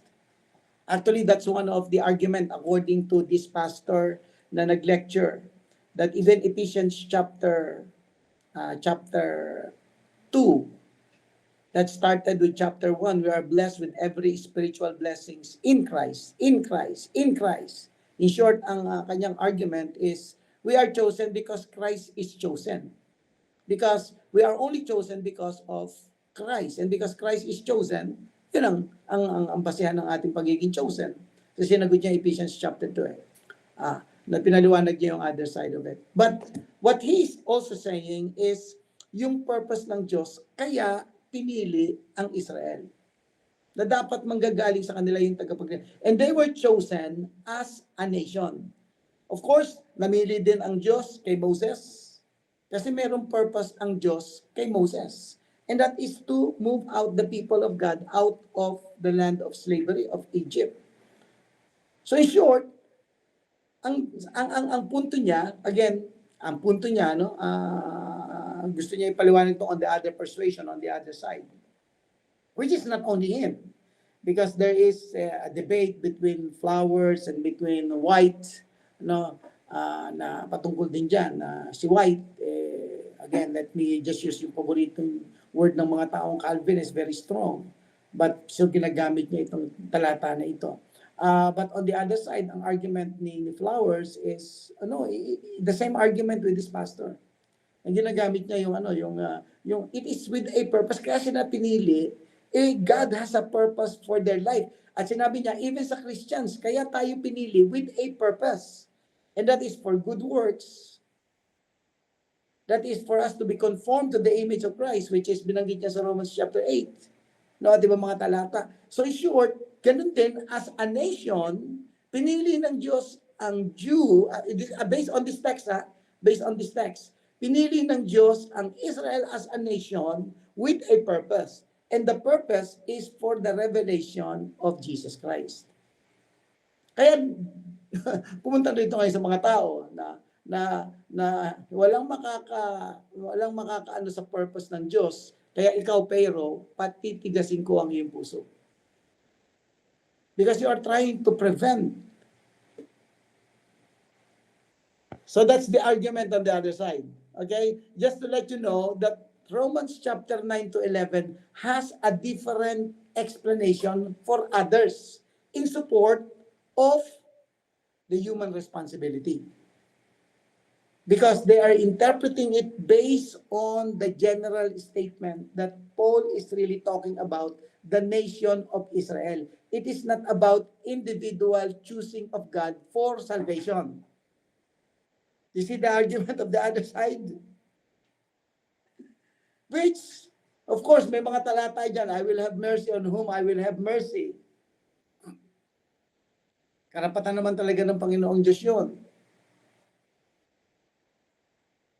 It is not based on human desire. Once you are intervening, when you are preventing the plan of God, then God has to step in. Again, yan ang explanation nun. Para lang makita natin yung other side of it. That it is not always as election for individual election, but it is an election for a nation, for a country, for a group of people, because God would like to accomplish His purpose.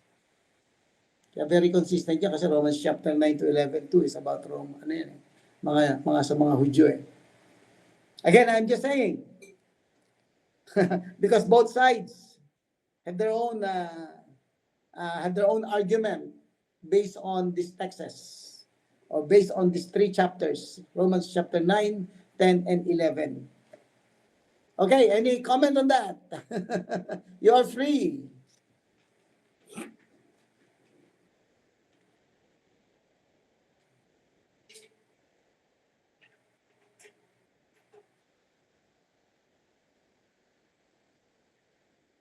Natahimik ah. Kasi naka-mute lahat eh.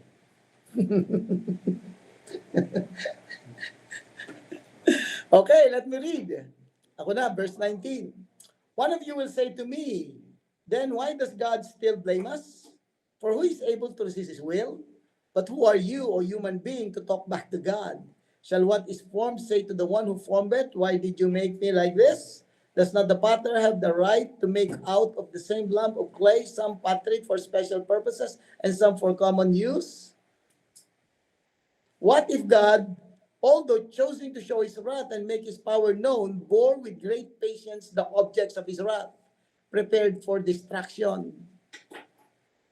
What if He did this to make the riches of His glory known to the objects of His mercy, whom He prepared in advance for glory?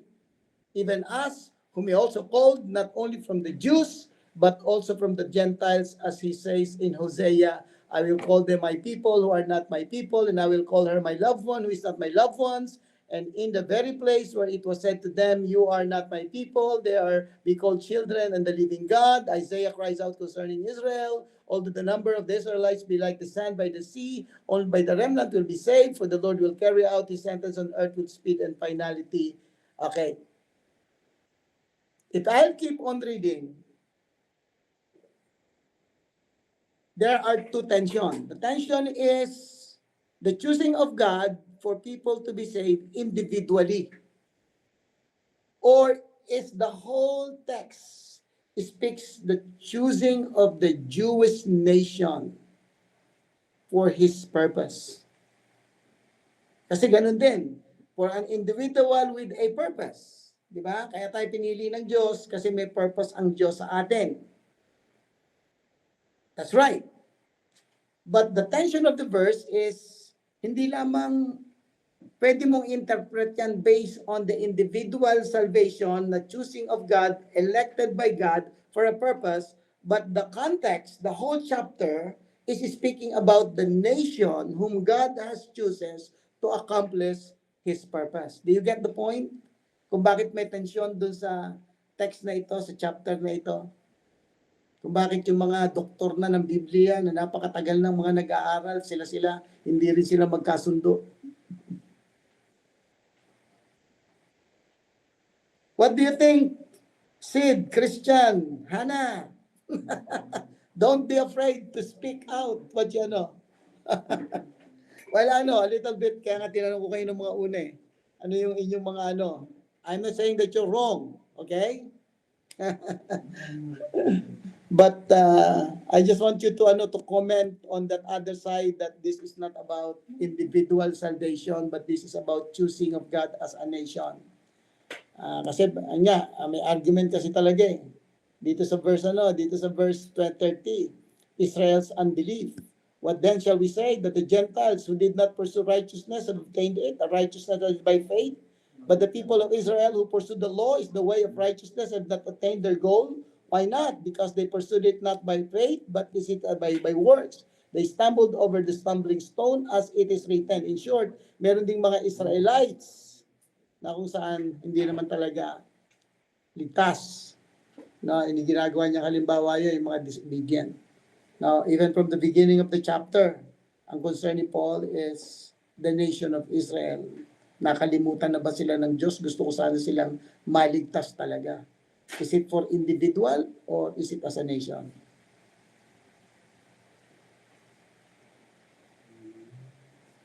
Nakuha niyo tatlo?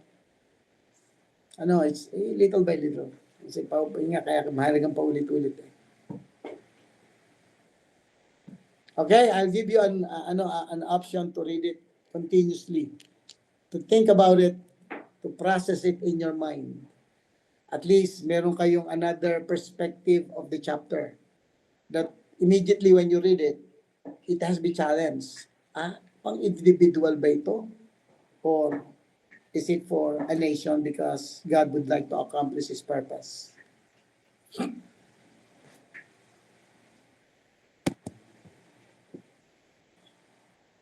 Malapit nang bumalik si Pastor Donald, kaya baka mapag-usapan na naman ito. Natatawa yung tatlo dito. Sabi na, Pastor, problema na naman kami nito. English na naman kami. Okay, Anthony, raise your hand. Okay. Para mo-break naman, makapagpahinga din ako. Hindi, pagpapangan ko lang kasi dito sa verse 18. Kaya nagkaroon ng contention sa 1920. Sabi niya kasi 18, di ba? Kaya nga, 17 pa lang muna. Sabi, sapagkat ayon sa kasulatan, sinabi niya sa hari ng Ehipto, ginawa kitang hari upang sa pamamagitan mo'y maipakita ko ang aking kapangyarihan at maihayag ko ang pangalan ko sa buong daigdig. Kaya kinakahabagan ng Diyos kung sino mang nais ng kahabagan at pinagmamatigas niya ang maging matigas ang ulo. So, sa verse 19, ito yung normal na sagot ng tao eh. Sasabihin mo naman sa akin, kung gayon, bakit pa sinisisi ng Diyos ang tao? So, kaya nagkaroon ng tanong, kasi nga naman, ang tanong talaga natin mga tao, tayo sisisihin ng Diyos, kung Diyos naman nagpapatigas ng puso. Normal na tanong, kaya sa 19, tanong si Pablo, pero sumunod siya ng direkta. Sabi niya, sino ba ang nakakasulungat sa kanyang kalooban? Tao pa lamang. Sino pang naghahangas ng sumagot sa ganon sa Diyos? Sasabi kaya ng isang hinubog sa kanyang manghuhubog, bakit ninyo ko ginawang ganito? So, kaya siguro sumagot si Pablo ng ganito because of 17 to 18 na illustration yung kay Pero. So, kaya yung 21, sabi niya, wala bang karapatan na gumawa ng palayok, na bumuo ng mamahalin, pumumurahing sisilian mula sa isang tutumpok ng putik. Kaya kahit nais niyang ipakita noon ng Diyos sa kanyang pot, ay ipapakilala niya ang kanyang kapangyarihan na kung tiyaga pa rin niyang pinag-iisan ang mga taong dapat sana'y parusahan at lipunin. So yun lang po yung tanong ko doon, Pastor, na ano po bang doon? Yeah, kaya nga. Ang pagkakaintindi ko doon, parang kaya nagkaroon ng tanong sa 19 because of the 17 kay Pero.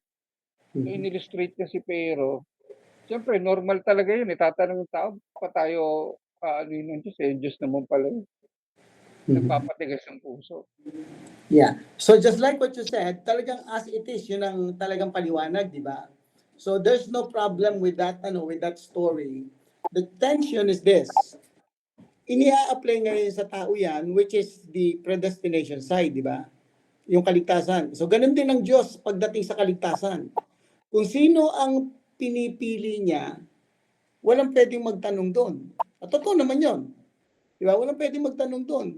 Hindi mo pwedeng i-resist kung namimili ang Diyos ng sa kaligtasan. At totoo yon, totoo yon. Wala talagang pwedeng magtanong because God is God. No, God is God. He has He is sovereign, at may mga talagang yung predestination, yung election, nandiyan dyan, mapuprove natin yan. Okay? So from that supporting view of it, from the supporting side. So, pag in-apply ngayon niya sa individual, and that's where, na ngayon yung sinasabi ko kanina, that others will apply that to individual people relating to salvation, that God is choosing for salvation.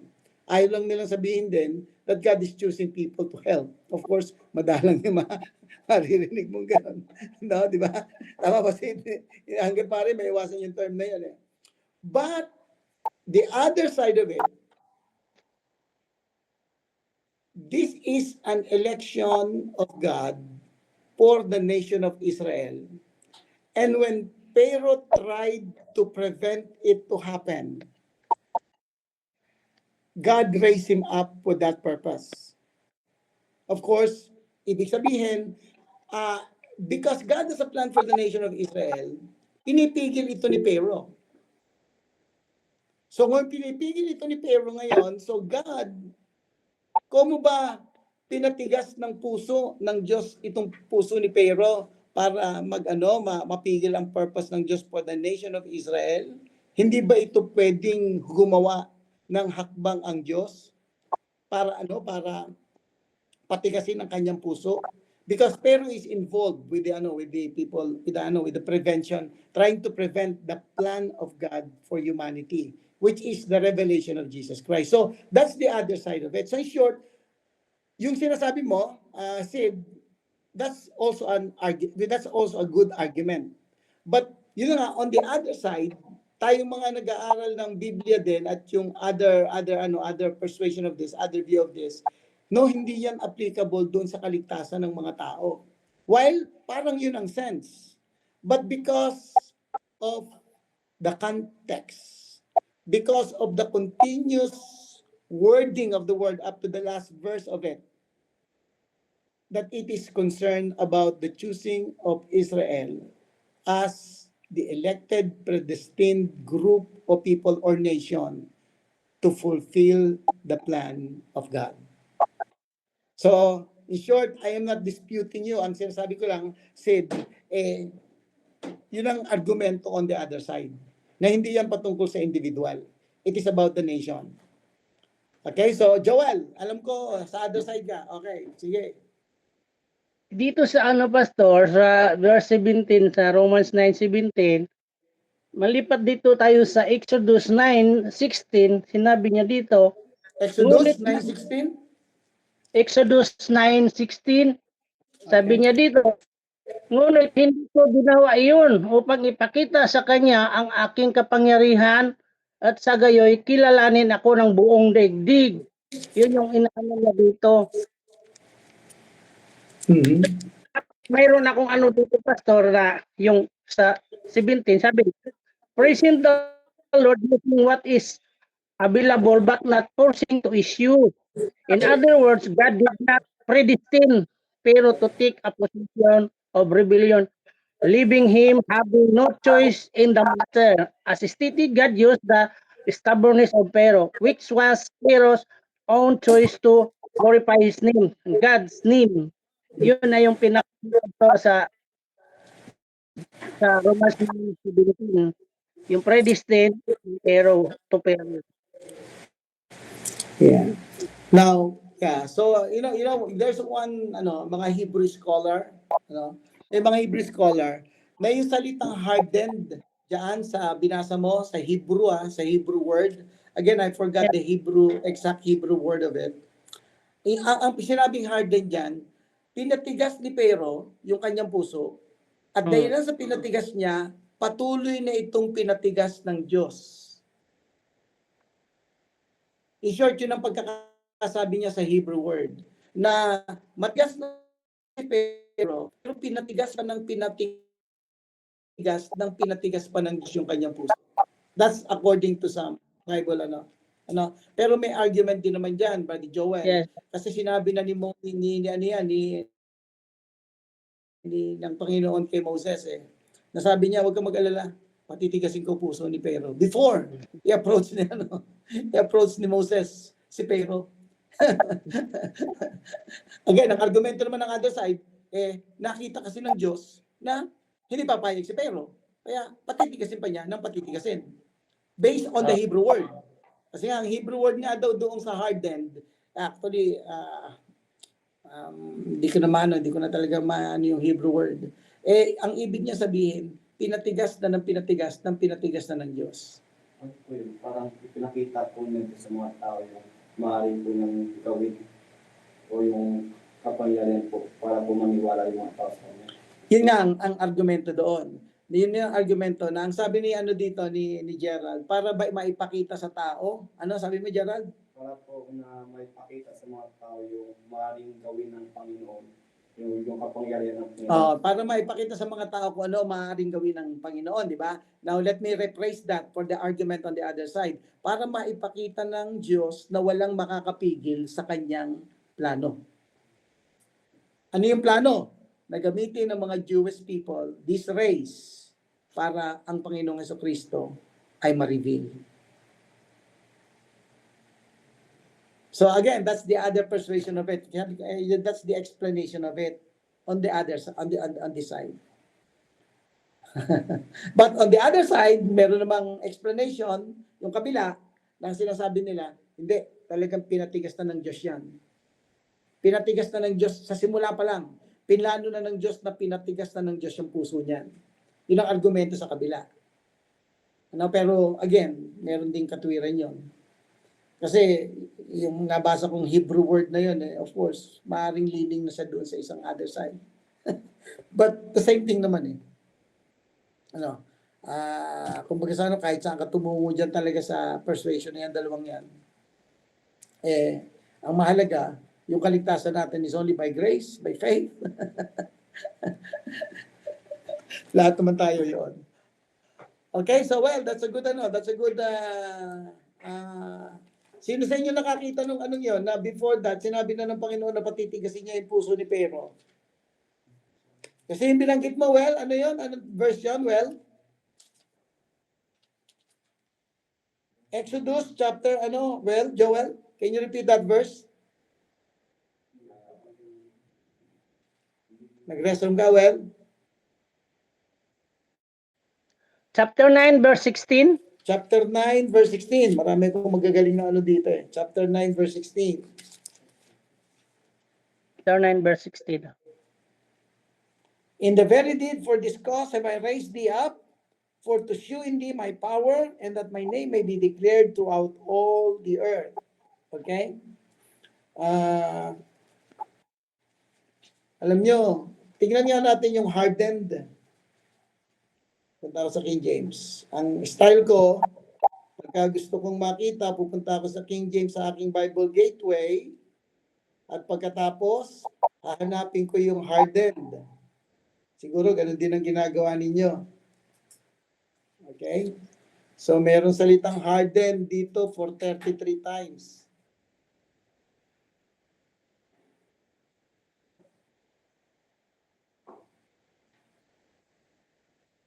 Exodus 7:13. And he hardened Pharaoh's heart. Of course, ang Diyos yan, that he hearkened not unto them, as the Lord had said. In short, nasabi na ng Panginoon, na sinabi niya, patitigasin ko ang puso ni Pero. This is Exodus chapter 7. So in short, pwede tayong umatras pababa. Ay hindi, bago pa pala ito magtungo si Moses kay Pero, sinabi ito na yung ito na yung sinahanap kong verse. Exodus chapter 7. Na kinakausap pa lang ng Panginoon si Moses, ha? Sabi niya dito, and let me read. And the Lord said unto Moses, See, I have made thee. Tandaan, di ba hindi pa siya nagpupunta dito kay hindi, nagpunta na kay Pero. Nagpunta na sa Exodus chapter chapter 5. Can you help me, mga aking kapatid? Yung sinasabi na bago pa siya magpunta kay Pero, patitigasin niya na puso niya. Eileen, ikaw ang aking honor student sa paghanap ng verse.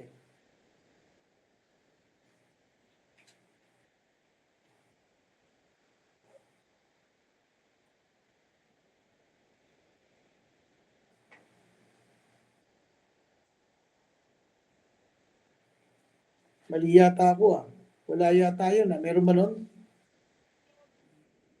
Ito po sa Supreme. Anong verse? Chapter? 7 po.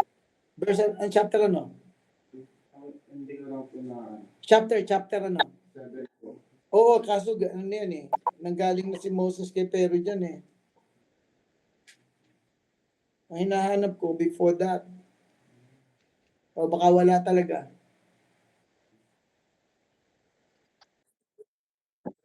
O sige nga, Eileen, sige nga.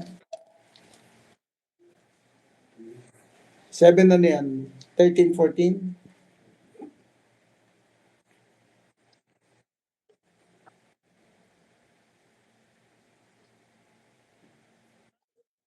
Verse 3.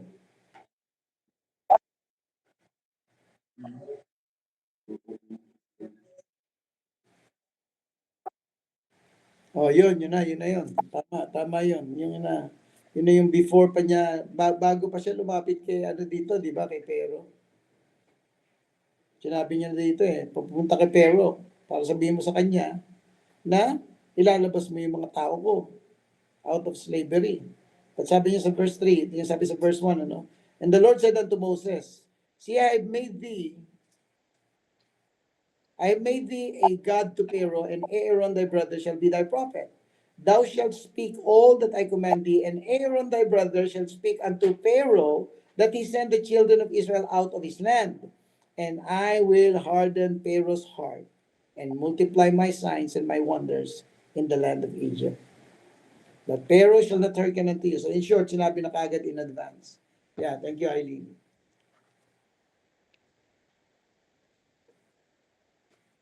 Okay, so sumubra na pala ako ng oras alas 9:21 na pala.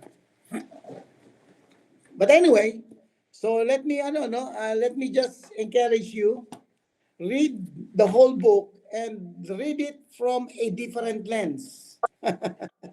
Okay? Ano ibig mo sabihin, Pastor, with a different lens? Kasi normally nga, when they read Romans chapter 9, ang lens kaagad is individual. Do you get my point, di ba? Kasi nga, ito yung madalas na nababasa natin na mga ilang mga Bible scholar. No. But sometimes, think about it, read it from a different lens, try to read in a different lens, wherein, ano kaya tingnan ko kung ito ay patungkol sa nation, not as an individual. The whole context of it. Okay? Like I said, Christian, you're so very quiet there. Baka mamaya, marami nang nag-ano sa iyong puso. Hindi mo pa mailabas. Sige. Baka nag-work naman si Christian. All right, so let us read it let's just try to read it from a different lens. Is it for a nation? Ano kaya kung isipin ko that this is from a nation and not for individual? Will it be okay? And then return to me sa susunod. Sid, Eileen, Hannah, Joel, Huwag na muna tayo bumanggit ng ibang mga chapter, ano. Ito lang muna, concentrate tayo dito sa ano yung paulit-ulit yung basahin, yung Romans 9 to 11.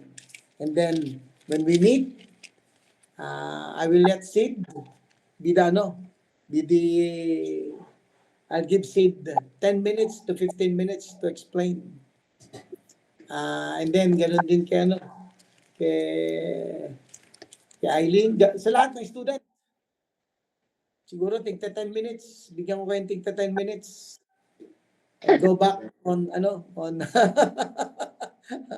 on tomorrow na yan, masyado ba yatang maaga? O tapusin muna natin. Kasi baka naman masyado kayong ma-stress. Kasi mamamadali eh. Okay, sige, tapusin ko na muna yung yung 9 and 10. Sa susunod. Then saka ko kayo bigyan ng assignment that what will be your your take if you will read it on a different lens. No? Okay, so merong another questions outside of our topic? Ano talaga ito? Mayaman talaga eh. Kaya hindi natin mamamadali.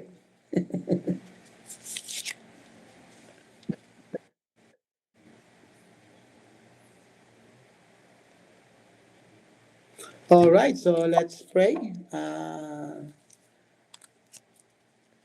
Sino pwede natin mag-pray?